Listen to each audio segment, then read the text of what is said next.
ছাত্র জনতাকে বিপ্লবী শুভেচ্ছা জানাচ্ছি।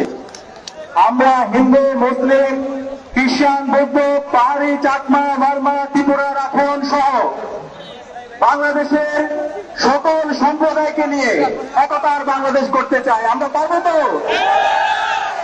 আমাদের বাংলাদেশটি এমন হবে যেখানে কোনো বৈষম্য থাকবে না, যেখানে কোনো ধরনের জুলুমতন্ত্র থাকবে না, যেখানে থাকবে সামাজিক সুবিচার, যেখানে থাকবে একটি সাম্য, যেখানে থাকবে সকল মানুষের অধিকার।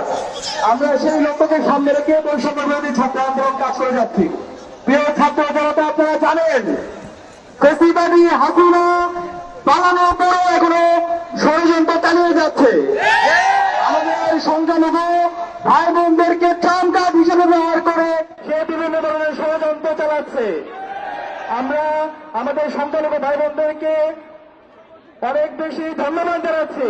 তারা হাসিনার পাতানো সাথে পায়না দিয়ে তাদের আন্দোলনকে বন্ধ করেছেন এবং আমরা সরকারের কাছে আহ্বান জানাই আমাদের সংখ্যালঘু ভাই বোনের যে দাবি দেওয়াগুলো আছে খুব দ্রুত সময়ের মধ্যে সকল দাবি দেওয়ার জন্য মেনে নেওয়া হয়।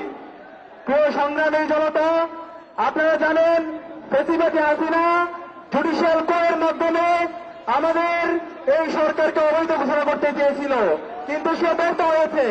এখন নতুন করে ষড়যন্ত্র শুরু করেছে, তারা অ্যাডমিনিস্ট্রেটিভ কোর শুরু করেছে। আমরা সরকারকে আহ্বান করব যে ফ্যাসিবাদের দোষরা এখন পর্যন্ত সচিবালয়ে বসে আছে, ফ্যাসিবাদের দোষরা বিভিন্ন মন্ত্রণালয়ে বসে আছে, দ্রুত সময়ের মধ্যে ফ্যাসিবাদের সকল দোষরা যেন এই মন্ত্রণালয়গুলো থেকে তাদেরকে অপসারণ করা হয়। এবং এই ফ্যাসিবাদের দোষরা আবার চক্রান্ত শুরু করেছে 15 আগস্টকে কেন্দ্র করে। আগামীকাল আপনাদেরকে আহ্বান করব এই ফ্যাসিবাদের দোষরদেরকে যেখানে পাবেন তাদেরকে আপনারা থানায় ধরিয়ে দিবেন। আপনারা পারবেন তো? আমি সবাইকে আহ্বান জানাচ্ছি, আমরা আগামীর বাংলাদেশটি করব একতার বাংলাদেশ, এবং আমরা সব ধরনের ভেদাভেদ ভুলে গিয়ে আমরা কাঁধে কাঁধ রেখে আমাদের সেই সোনার বাংলাদেশ গড়ার উদাত্ত আহ্বান জানিয়ে আমি আমার কথা শেষ করছি। সবাইকে ধন্যবাদ।